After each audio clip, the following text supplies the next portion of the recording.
Welcome back. खबरों का सिलसिला आगे बढ़ाते हैं और बात करेंगे आर्मी चीफ के बयान की। दुश्मन अवाम और अफवाज में दरार डालने की साजिशें कर रहा है। अवाम की हिफाजत और सलामती से ज्यादा मुकद्दस कुछ नहीं। कोई फर्ज मादर वतन की हिफाजत से ज्यादा अहम नहीं। रियासत का महवर पाकिस्तान की अवाम है।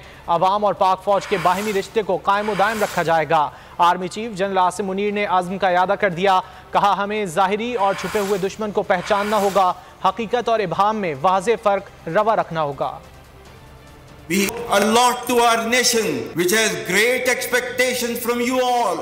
Alhamdulillah, we have the will, capacity and capability to protect our sovereignty and territorial integrity. And we are all well aware of the ways and means to do it.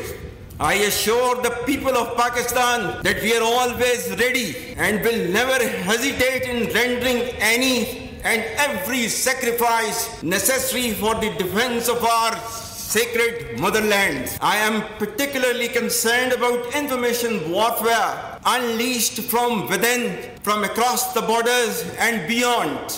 Through self-awareness, you will have to delineate the blurring lines between perceptions and reality. Remember, people are central to the unity of the state. And our future as well as progress depends on internal cohesion, democracy and constitutionalism. Our enemies are hell-bent upon driving a wedge between our people and armed forces for their ulterior motives. और पाक फौज के 147वें long course की passing out parade Kakul की वादी cadets के बूटों की धमक से गूंज उठी।